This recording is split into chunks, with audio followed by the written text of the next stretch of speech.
Good evening, everyone. We're going to be learning our Parsha Shelach. We have 6 ideas we're going to present this evening, all in the same similar vein. There's a lot to talk about in the Parsha. We're only going to speak about these basic ideas, which are, I believe, profound ideas about Parsha Shelach. So one of the main things we have in Shelach is about the meraglim. Shelach lecha anashim. Hashem tells Moshe, I want you to send for yourself men to go and spy out the land of Israel. So we know that we're days away. We're literally days away. The Jews are days away from entering into the land of Israel.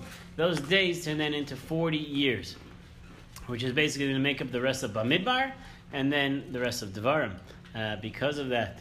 So here the Torah opens up with this idea, Shlach lecha anashim, send for yourselves men. Rashi quotes that why is it that the Parsha of meraglim are the spies, why is the Parsha of the spies connected to the Parsha of Miriam? What is the Parsha of Miriam? Last week's Parsha was the fact that Miriam was saying lush and hara. She was speaking negatively about Moshe, and then she was punished with tzaras, with leprosy or spiritual leprosy. The Jewish people, Moshe had to pray for her. That's where we learned that a prayer is basically 5 words. Kelna rafana la. Smallest prayer you can pray for someone. Basically saying, Hashem, please heal this person, is the essence of it. And Moshe prayed for her, and they waited 7 days for her to heal, and then the people went and journeyed on. So Rashi is quoting a medrash. Why is it that the Parsha of Shelach about the spies is connected to the incident that happened with Miriam? Very simple. It's so obvious. Why? Because Miriam was punished for speaking lashon hara about Moshe, and the spies should have taken that to heart, and they shouldn't have said anything negative about the land of Israel. Make sense? Good. Yeah? What's the question? Price of tea in China. That's the question. So Miriam spoke negatively about Moshe. The spies should have learned about that, and they should have been more careful with how they spoke about the land of Israel. What does one have to do with the other? Moshe is a human being, okay? So you think about this for a second. If someone comes to you and says, hey, don't say lashon hara about that person, they go, okay, I apologize. Oh, by the way, I think the chair is a little bit uncomfortable. I don't know. I think I noticed there might be a scratch on your car, right? You go, okay. No one's going to put 2 and 2 together and say, hey, I told you not to speak lashon hara. Why are you telling me about my car? Why are you telling me about my couch? Right? So that is the question that is presented here. The question that's presented is really, what is the correlation, what is the connection between Miriam's lashon hara about Moshe and the spies now speaking lashon hara about the land of Israel? Anyone want to take a thought about this? What's the connection? Good thoughts. Good. Let's put all those thoughts together into one sentence. Okay. What is the correlation? So we'll give you a couple of thoughts on what the correlation is. Okay. So first thing is a very important concept within all of Torah thought, and it's the concept that we learn of what Musar is really all about. What is that concept? The concept means as follows. Rabbi Yerucham Levavitz points this out, and a few others point this idea out as well. Rabbi Chaim Shmuel Levitz and Sichos Musar. Similar idea, but the following idea. When an incident happens within your life and something happens there, you can't just assume that it happens in a vacuum. There must be correlated, it must be connected to some other events that happen within your life. So, what is Rashi telling us over here? You know why the 2 parshas, the 2 chapters are juxtaposed next to each other, put next to each other? Because they didn't take Musar. They didn't take any thought or accounting of what was actually going to happen over here. So he said, aside from the sin that they spoke negatively about the land of Israel, and they got the entire Bnei Yisrael, the Jewish people, up in arms, which is going to cause them to die out in the desert. Aside from all that, the biggest issue was that they didn't take Musar. They didn't take to heart what happened with Miriam, however, shortly before that. Let's assume 7 days before that, whatever that time was. And so therefore, says Rabbi Yerucham, this is a key component of what Torah teaches you. The Torah teaches you that anything and everything that happens in your life is happening for a reason. And anytime you see something that happens in your life, anytime you hear anything that happens in your life, the key is, what can I learn from this? What am I going to be able to take away from this? It was obvious that God wanted my eyes to see something, my ears to feel, to hear something as well, right? So the other day I was at an event, and they served sushi. And sushi's good, but the California roll that they served was so rancid, I couldn't believe it, right? And I was like, wow, this is really bad sushi. This could really hurt somebody probably. And I'm saying to myself, what is my message? I don't know if anybody else is eating the California roll, but I can tell you this, nobody else said anything about the California roll, and yet I was the only one that said and noticed it. So there was some sort of message for me. I'm not telling you what the message is. I'm not sure. You have to think about what that message is. And that is what Rav Chaim Shmulevitz points out as well, is that the story over here that happened with the spies, it's not going to happen in a vacuum. Something happened right before the Torah is telling you, when we put things together, and things are going to be put together in your life, know that they're put together, they're woven together for a reason, so that you can learn messages from it. It says Rav Chaim Shmulevitz, think about the story that happened with Yosef. And the story that happened with Yosef and his brothers, and in the case of Yosef and his brothers, every incident that happened to Yosef happened because of the fact that he spoke negatively or acted negatively with his brothers. And so Rashi, says Rav Chaim Shmulevitz, tells us each time what incident happened. Let's say he said that his brothers were making the younger brothers into a slave, so he became a slave. He said his other brothers were doing something with promiscuity, with sexual promiscuity. The wife of Potiphar is chasing after him. Every incident that's happening is happening for an equal incident of midah keneged midah, measure for measure. And the key for us is to be able to stop and look and say, what is that about? Right? It's not about to say, why, God, are you punishing me? But the key is to be able to learn, what am I going to learn from this, and how am I going to grow from this? Remember, our lives are simply based on how we're going to grow and become better people. Hashem is going to show each of us our own message on the level that we understand, not the level somebody else understands. And that is one of the strongest messages that you have. So says Rabbi Yerucham Levavitz, the key thing is like this. We look at the fact that they sinned. The sin was the second stage. The first stage was they didn't actually pay attention to that which happened around them. And that was the incident that happened with Miriam. So that is part number one. Okay, so you mentioned that the people died out in the 40 years. So these 12 men were leaders of the Jewish people. They weren't just your average Joes. Good. And they, spoke badly about Israel, right. But yet the rest of the people paid for it because first of all, those people died immediately. Those people died immediately. Right after this whole thing happened, God says 40 years, those 10 people died right there on the plague. Fine, but these are leaders, and the people, not leaders, right? They're listening to them. They're taking their advice. Right. Why are they punished to such a harsh degree? Obviously, they wanted to go back to Egypt. That's one thing. But these are the pretty big people they're listening to. So is the question on them, or is the question on the leaders? On them. On them. Why should they be held accountable for listening to those leaders? So I'll quote you the next idea. The next idea is Rav Aviner. I only saw it briefly 2 weeks ago, so I'll try to see if I can remember what I saw. Rav Aviner says, what is the connection between spies of the land of Israel versus that of Miriam? So he says as follows. It's very simple. He says that if you want to connect to see the correlation, how do we put these things together? God caused something to happen to us. Sometimes like, really? I was supposed to figure that out? Come on, this is a most impossible riddle. No, it's not supposed to be that difficult. What is the correlation? When Miriam spoke negatively about Moshe, Moshe was the chosen prophet, chosen by God. God said, this is the man. He's the one I'm choosing to be the prophet of all of Israel. If you are going to question Moshe and question his decisions as to why he does the things that he does, the question that they had was, why is Moshe separating from his wife? We don't have to separate from our spouses, and we're prophets, and why does Moshe have to separate from his wife? Is he so special? And that's when God appears over to to Miriam and to Aaron to say, yes, he is very special. He's very, very different. So in that scenario, what happens there? Miriam is punished.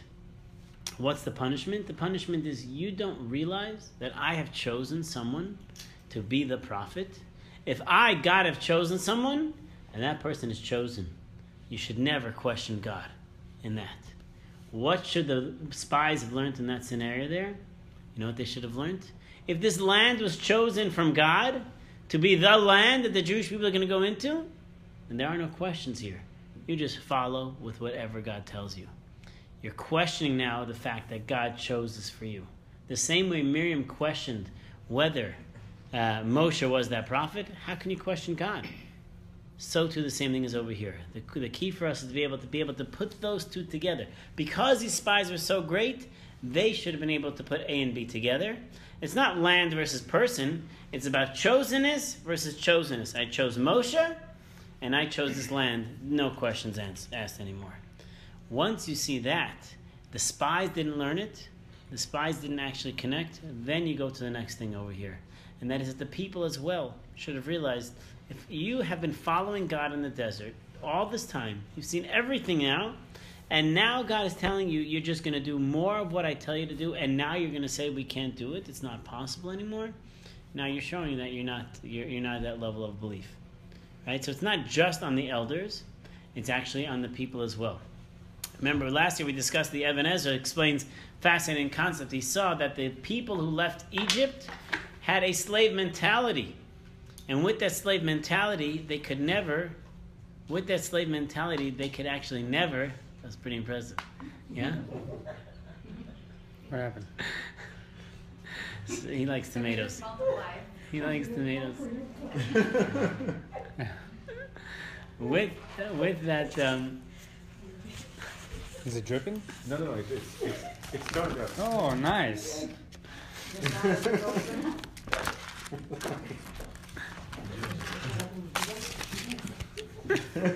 Beautiful. Interesting. So let's try to finish that thought again, okay?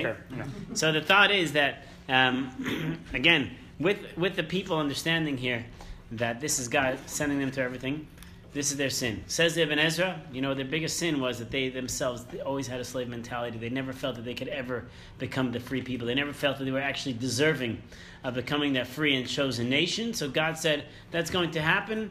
If that's going to happen, these people can't inherit the land, and therefore these people are going to be the ones that are going to die out. Fascinating concept over here. That it was almost like predetermined that because they could never change their attitude, and they always had a slave mentality, something was going to happen along the way that would pave the road for them to actually die out later on, and that was the sin of the spies. And therefore they couldn't go in. Why? Slave mentality. Oh, I'm not deserving. Oh, I can't do it. We always have Paro in front of us. We have all these things. That is the Ibn Ezra's concept, the fascinating concept to present over here. Okay? That will lead us a little bit later into another concept from the Or Gedalia. So those are two ideas as to why we compare actually the sin of the spies to that of Miriam, to be able to learn those lessons. Okay, again, Rav Avner is telling us that you look at that which is chosen by Hashem. So sometimes you have to take away the specifics and look at the bigger picture in order to be able to see the lessons. That's actually in general in life. Sometimes it's like, it's about seeing the bigger picture so that you can actually learn the lessons. Sometimes we're like, but this happened, so how am I supposed to learn what this is? Sometimes you have to get a better understanding as to why the things happen within our lives. Question. I have a question. So why is it all of a sudden, right now, it's actually mentioning the dates, specific dates, like it says like 28th or 29th of Sivan for the spies going. It's actually saying about the date, specific date, mentioning about it. Like before it was saying like in general, and I think it's just like second or third time when it's I don't know if it's the second or third time. I'm not sure about that. I don't know. I'm not sure. We do know that, again, the night that the spies came back with their report was the night of Tisha B'Av. That was the night of the 9th of Av. That's when the destruction of the temples occurred, breaching of the walls, the breaking of the tablets. I think it was 17th of Tammuz. But it's a time of calamity for the Jewish people. There's an element of what we call negative energy surrounding us. So when you go on your vacations, you realize that during the 3 weeks, we curtail certain things, and during the 9 days, we're more careful of the things that we actually do. So the 9 days begins Rosh Chodesh Av, which is, I believe, is July 24th. And so for those 9 days, we curtail some of the things that we do. Generally, there's no swimming during that time for those 9 days, from the 9th till the 10th of Tisha B'Av. So from Rosh Chodesh Av, I believe it's July 24th this year. So with that concept, Rashi quotes another idea. Rashi says that when Hashem tells Moshe to send out these spies, send them out for your benefit. What does it mean, your benefit? You want to send them? Go ahead, send them. I don't need spies. You want to send them out? Go ahead and send them out. If you want them, they can go. Why? Because the Jewish people came to Moshe and they said, hey, we got to send spies. Come on, if we're taking over the land, we got to do our due diligence. And Hashem's saying, you're making a mistake. There's no due diligence when I'm running the show entirely. If there was elements that we needed you involved over here, then fine. But we don't need that right now. Right now, we just simply need you to follow through. In a regular level, this is our general daily struggle. Every human being has a struggle, and that is how much effort they have to put in versus how much bitachon, trust in God, they have to put in. The person who lives his life without very much trust in God, he's in his own effort world, which means it's all up to whatever he does. His life can stink, he can do whatever, he can do great things, he can do bad things, but it's really all up to him. But a person who realizes that it's really God's world, he can put in a lot less effort and have a lot more product by having a greater sense of bitachon, of trust within Hashem. And this was part of the mistake that the Jewish people had. They felt that we have to put in some effort. Says Hashem, not true. I'm telling you what's going to happen over here. You're trying to see if you can actually play a role in this show over here. So what does Rashi say? Rashi says, you want to send them out? You don't need to. But I'm going to cause for you a place to sin. But Rashi's saying is not that I'm going to cause you to sin. Rather, I'm going to give you a place to make a mistake. So here's a concept. God is telling over to Moshe, you want them to go, let them go. I'm just letting you know right now, what's going to happen is, I'm giving them the opportunity, I'm opening up the door for them to actually make a mistake over here. This question is like, why? Like, you need to prove me wrong? Why do we have to fail? Why do we have to fail in these things? Sometimes, a parent will say to a child, go ahead, try it. No, go ahead. Let's see what happens.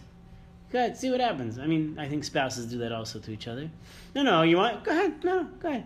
Try to add that. Let's say we take a husband who's not much of a cook, who tries to cook and, wants to add food that doesn't belong into the, right? You've done that before, I can tell. Right? I'm looking at your wife's face. Right? Right? But in other things, yeah. No, you should fix it. No, I suggest try you why don't you climb up that tree to try to get that ball out? It's only 30 feet tall. Good idea. Go ahead, Let eat me that know. pepper. Yeah? Red pepper. Eat that red pepper. What red pepper? Well, like in Chinese food, they put those stupid little red peppers. Yeah. I almost died once. Okay. Those red peppers. Yeah, it's deadly. Yeah, I know what you're talking about. So says Rashi over here, what does it mean over here that God is going to place the ability for us to actually stumble? It means as follows. When it comes to sin, basically we're in a world that sin is almost imminent. It's almost impossible for us not to sin. Therefore, every Baal Tshuva is like, there's no way I'm going to do this. This is impossible. It's a no-win situation. I'm always going to sin. There's always things. So we're in a world where sin surrounds us. And so a person who's striving to do better is like, this is impossible. I'm always going to find myself sinning. It's just not going to work. So the answer, this is the trick. So, first of all, you're in a world that's surrounded by sin crouching everywhere. So how do you get past it? The answer is that when a person connects to Torah, and when they connect themselves to Hashem, and what Hashem does is He creates, I'll use the same word I used before, He creates a safety net or a force field around you to prevent you from actually sinning. The greater the more righteous a person is, the greater protection he's going to have, and Hashem is not going to enable the righteous to actually sin. They still have free will, but there's more protecting elements that happen for that person to prevent them from actually sinning, because it's so deeply connected to God. What does it mean when God says, I'm going to leave the opening for you to sin? It means I'm taking away that protection. I'm no longer going to have that element of preventing you from sinning. If you want to do things your way, then that safety net that I offered for you, that leash or that force field, I'm not going to put it there. Good luck. You're on your own. Enjoy the lion's cage. Let me know how it works out. Right? So when we say, I understand we keep sinning all the time, that's common. It's common for people to have that experience, to find themselves failing in different ways. Why? Because the safety net's not yet built. You need to build up that safety net. You need to build up that connection with God so that as the more you do, the less these things actually happen. And the more you'll see more righteous people.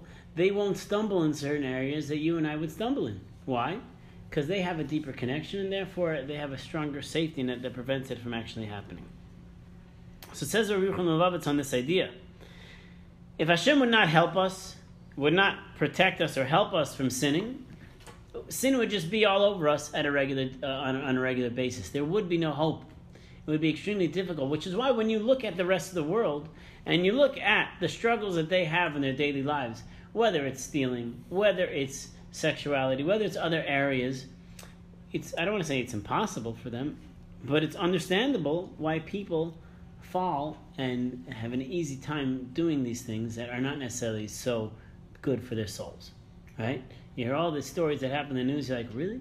Like, are you surprised? I'm not surprised by these things happening, but yet it happens. Why? Because their protection, they don't have that protection. They don't have a leash. They don't have a safety that's actually going to protect them. So the Torah tells us over here about these spies, and this is connecting to Tali's point before. The Torah says, Kulam anashim, all of these people, right? These people, Rashi says, are chashuvim. These are the top people. These are the top rabbis, if you will, of the generation that are now going to be the ones going on this spy mission. And of these top 10, top 12, how many of them make it? 2. The other 10 fail. But fail miserably. So why is that so that they fail miserably? These are the top ones. So says Rabbi Yochanan, it's a profound concept over here. So pause on the one that I just said before, and now explain this idea. He says as follows.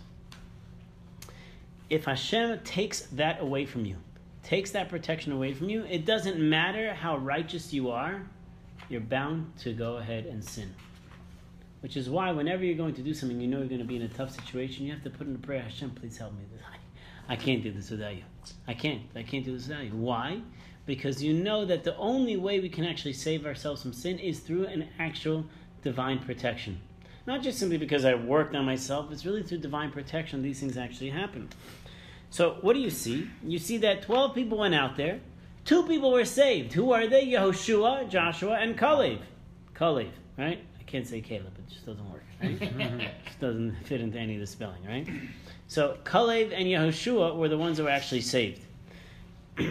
How do we know they were saved? What happened to the way that they were saved? There are 2 things that stood out for them. Yehoshua was prayed for by Moshe. Moshe prayed for him. Moses went and prayed for Yehoshua. Hashem, save him. Don't let these things happen to him. What about Kalev? Kalev went to Hebron, to where the cave of the patriarchs were buried, the burial of the patriarchs, and he prayed there saying, please save me. So both of them, knowing their mission, actually had someone praying for them. Either they prayed for themselves or they had someone praying for them. They needed divine assistance to be able to get through this difficult mission, which means they sensed there was something there. So when God says, I'm going to give you the opportunity to sin or to make mistakes, it doesn't mean that he's going to put a block in front of you, you're going to trip over it, that there's a leg that's going to come out. That's not what it means. What it means is simply that you're no longer going to have divine assistance from heaven. And you're on your own, buddy. Right? Good luck. So that is why we have to realize for ourselves why prayer is so important when it comes to any mission we actually have, any event we're going to have. Many times, if I'm going to, whatever the event is, I'm going somewhere, I'm meeting someone, you put a prayer in. You put a 1-minute prayer in. Hashem, please help me. I can't do this without you. I need your help with this. If you're talking to someone, if you know you're going to have a difficult conversation, business, whatever things you're dealing with, Hashem, please help me. I can't do this without you. Because that is, in essence, what creates a divine protection. When you don't realize that divine protection is there, then it gets taken away. So this is what Hashem says. I'm going to take this divine protection away. let me know how it fares out for you. So it's a profound concept in our own way that we actually deal with the sin that surrounds us. You're never going at it alone. If you think you're going at it alone, then you're going to have trouble. But if you know that Hashem guides you through these things, then that's how your protection actually comes. So sometimes when we know we're going to sin on something, let's say we know whatever the particular sin is, it's like, I'm not going to hold myself up. I'm not going to hold myself back. Sometimes, even within the realm of sin, there's a concept that a person can actually say, you know what? Hashem, I know this is not what's on your list of things for me to do, but I'm just going to need your help through this. Okay? Make it so I don't sin as badly. Make it so I can heal myself from this. Make it so that the next time I won't be able to. That's also a prayer within itself that a person can actually put through. So this is the realm where tefillah actually comes in. There's a concept of divine protection through Torah, but this is the concept of protection that actually comes through prayer itself. And that's where you see that Yoshua was prayed for by Moshe, and Kalev went to the cave of the forefathers, and he prayed there in order to be saved. But because it doesn't matter how holy and special you are, you could fall just like these 10 spies fell as well. Okay, and that's what the part of the Torah is telling us. Oh no, this person will never sin. No. We're all in the same boat when it comes to this. You have to be able to realize that. So if you feel bad about the sins that you've done, don't forget that the person next to you has their own struggles that they're going through, and we all need to be able to call out to Hashem for that. So that being explained, just understand two aspects of these two special people that were saved. One, his name is Kalev ben Yefuna. The other one is Yoshua ben Nun. Both these spies were saved because of the fact that one, Moshe prayed for one of them, Yoshua. That Yoshua was his right-hand man. We learned that last week. Moshe prayed for him. And the second one was Kalev went to the cave of the patriarchs. What do you see distinct over here? What is different in the way that these people actually survived their mission? There's two things that happened here. One happened to Yoshua, and one happened to Kalev. For Yoshua, he went on his mission, and yet, going on his mission, he had someone actually praying for him. Do you know the value and the power of prayer when you're praying for somebody else? Do you know what it's like when you're actually praying for somebody else? They don't even know that you're praying for them. But they're going somewhere, right? Let's say a spouse is going to work, so the other spouse would say, Hashem, please help him, please help her, let her have, a safe ride and an easy day at work and things like that. When you pray for somebody else, you are creating a divine protection around them, even though they don't know about it. Yoshua had merits of his own right, but the reason why he was saved is that Moshe actually prayed for him. And there's a powerful essence of our own prayers when we're praying for other people, even when they don't know about it. Many, many teachers have shed many tears for their students, whether it's in pre-1A, whether it's in 8th grade, whatever the grades are in high school, I remember as I just gave my students a final. 11th grade wasn't a final, it was a final test, whatever. I gave them a final, and I sat for a moment to say, Hashem, please help them. Please help these kids, not just on their final, please help them through their summers, please help them through next year. The power of our prayer for somebody else is so powerful. We don't even realize that because we say, how could I pray for somebody else? I have my own sorrows. I have to worry about my own issues and things like that. That's exactly what Hashem wants. He's not interested in hearing you complain about your own life. He's interested in about you caring about somebody else. And if you do that, then you actually see real tremendous power within your prayers. So there's a tremendous element of prayer that exists when you can actually open your hearts up for somebody else. That's number one, is Yoshua was prayed for by Moshe. The second one is how Kalev went and prayed at the cave of the patriarchs. When you don't have that person praying for you and you don't always know who's praying for you, you go ahead and you put yourself in situations that you can reach out to those of previous generations of holiness who can actually pray on your behalf. Right? There's a concept called Zechus Avos, the merit of our forefathers. And there's another concept, I'm trying to remember just briefly. I don't have it in my head. But the concept is that through the merit of the people of previous generations, or the merit of people of holiness, that in essence can carry you somewhere else. Which means that in Shamayim, there's a concept of a Melitz Yosher, someone who's a good advocate for you. You can pray, and they can elevate your prayers. and they can actually create a sense of divine protection. So you see that there's two approaches here that exist when it comes to praying for your safety, when it comes to be able to create this safety net around you or this force field. One is to be able to have someone pray for you, and the other one is that you're going to other righteous people and using their merits to be able to create this divine assistance for you. So that's two different ways that we actually see the connection of protection that we need. But I think it's a great thing to be able to do, to just put in our regular daily life. Sometimes we think, oh no, when I'm at prayer I have to do that. No. You know what? The for generations and generations, women, they prayed for their spouses, they prayed for their children, they prayed for everybody. And their prayers were very simple because they weren't flowery with tremendous words and poetry. They were just like, Hashem, please take care of your children. Hashem, please take care of my children. And their prayers had just such profound effect that they shed tears for their people to be able to survive. And there's a tremendous element of that power of tefillah that actually has that effect. The next thing is, when we look at two more ideas, okay? When we look at Kalev and Yoshua, there's a famous comment from the Chavetz Chaim. So Kalev and Yoshua are two different people. Good, I didn't need to explain that. What does it mean they're two different people? It means, what happens is they come back from the report of the spies. The spies say, this is terrible, terrible. Yoshua gets them and goes, no way, we're going to do this, right? We're going to do this. And nobody's listening. Suddenly, Kalev silences the crowd. He says, wait a minute, I got something to say over here. This Moshe guy over here, let me tell you something. Silence over the crowd. Now everybody's listening. Let's hear. What does he have to say? He says, we are going to make this. We can do this. We're going into the land. Everything's going to be all right. You have nothing to worry about. So when Yoshua got up, no one was interested in hearing him. Kalev gets up. Everyone's silent. They want to hear what he has to say. Unfortunately, the other spies overpowered him, and they took the people in their favor. Says the Chavetz Chaim, there's two distinct ways that a person can actually serve Hashem. There's two distinct ways that a person can actually convince others to follow in the path of Hashem. One is the path of Yehoshua. Everybody knows who Yehoshua is. He's Joshua. He's been following Moshe all these years. Everybody knows who he is. They know for sure he's going to say something positive about the land because Moshe sent them. Right? Now, the spies, that's obviously what we want to hear. We'd much rather hear this. We're more worried about this stuff. So we want to hear this. To listen to Yoshua, okay, no-brainer, It's like, the Republican who follows the Republican, the Democrat who follows the Democrat. We know exactly the policies are going to be the same. So Yoshua is going to follow Moshe. Of course we're not going to listen to him. We know what he has to say. But Yoshua has to stand tall and he has to stand strong for what he believes in.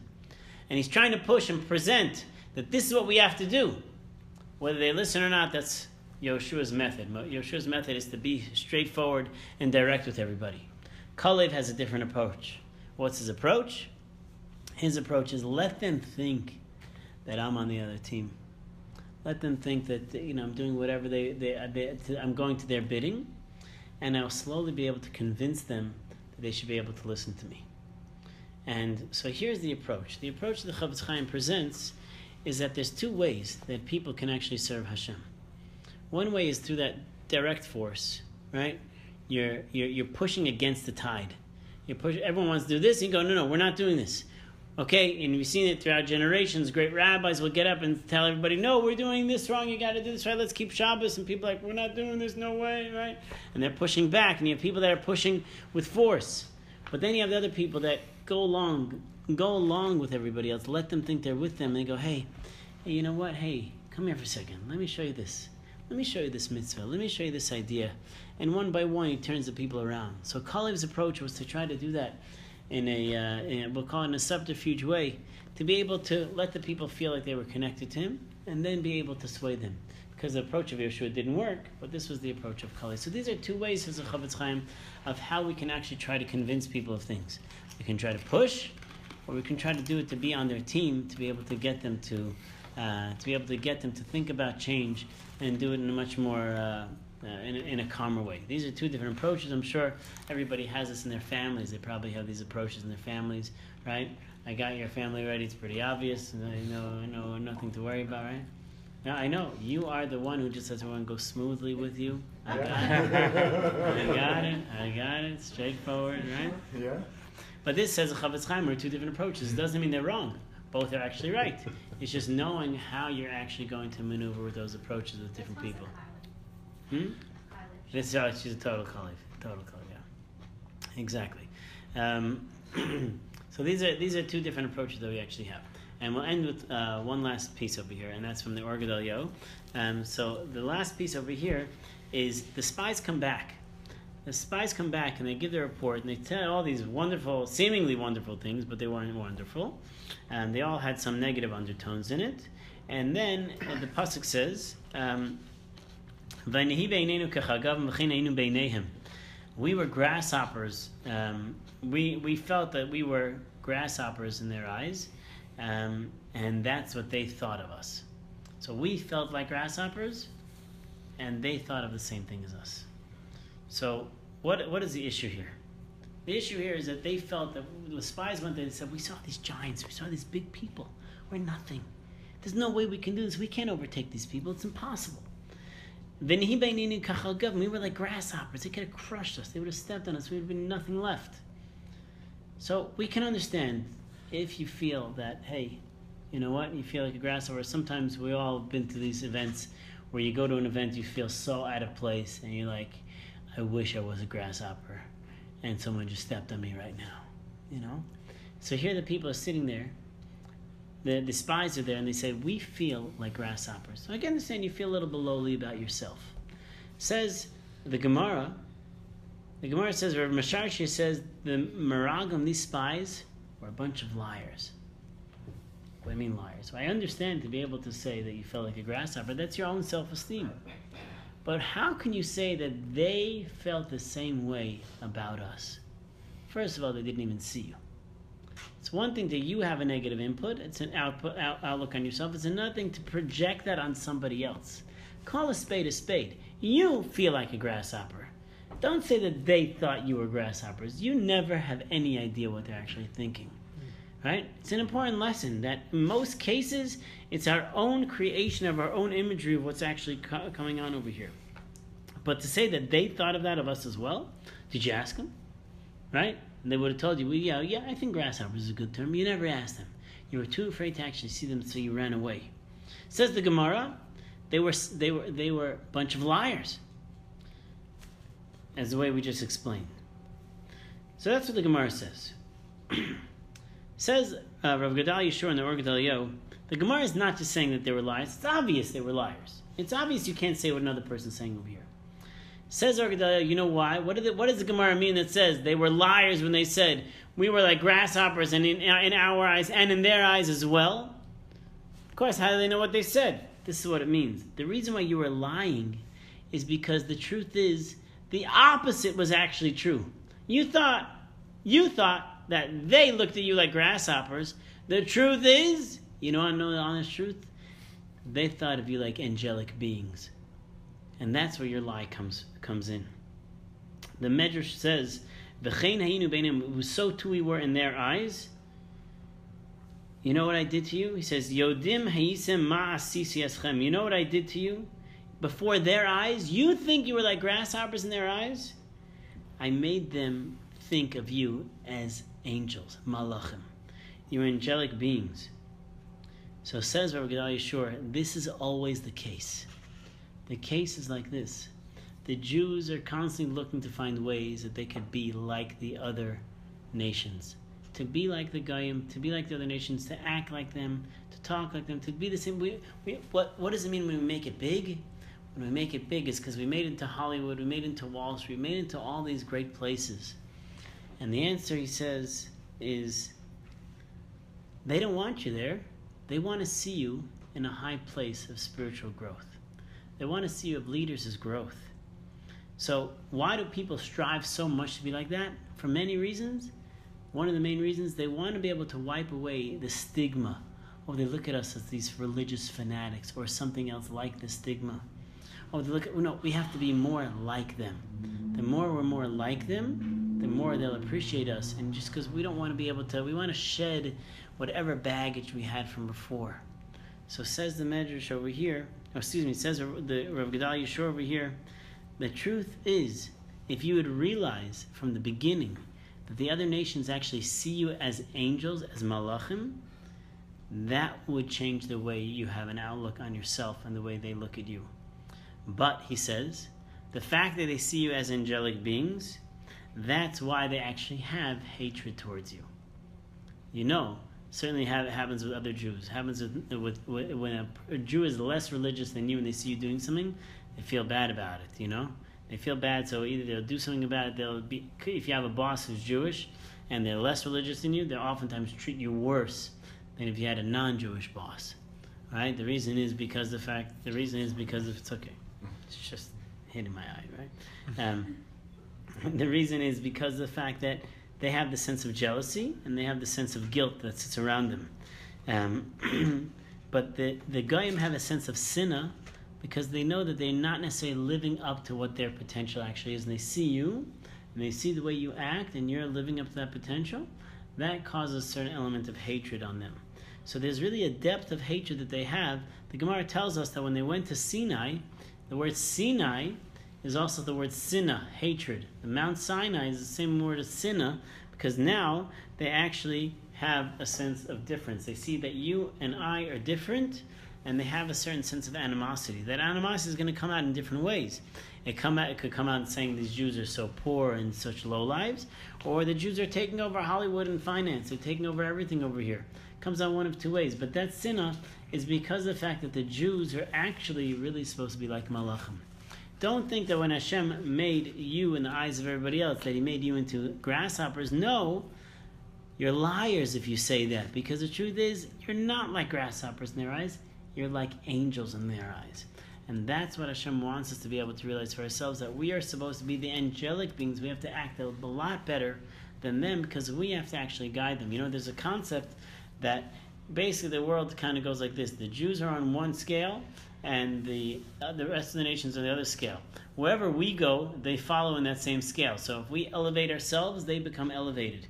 If we lower ourselves, they lower themselves as well in their own moral code. So we have to be able to raise our moral code in order to be able to raise their moral code. That's something that's incumbent upon us. So here's what he's telling us over here. It's one thing to look bad about yourself, and that's really clearly one of the messages, that you created this own negative outlook. Your lack of self-esteem created that. But it's another thing to put it on somebody else and say that this is what they believe in us as well.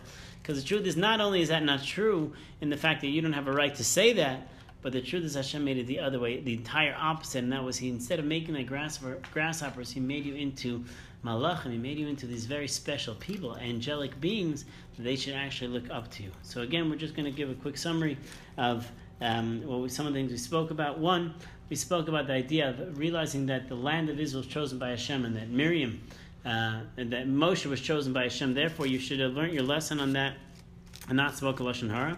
Second thing we also learned, which is really the first, is that every incident that happens in your life is a reason, and they're always going to be placed together as an interwoven fabric that we have. So you should be able to put one incident together with the next, which is why the sin of the spies was connected to the sin of Miriam, so that all incidents that happen in our lives, we are actually realizing the deep connection that they have, so we can actually learn our lessons. And that's similar to what we saw with Chaim Shmulevitz, that we have to be able to see the measure for measure that exists in all of these things. For example, if there's a fly flying around, He's teaching us a lesson, right? He is focused. He's getting to whatever's on this table.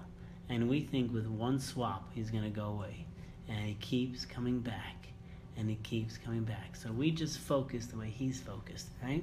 So that's the third thing that we learned over there was this concept over here, measure for measure, and that Hashem wants us to be able to learn one lesson to the next. It's very important for us to be able to do that.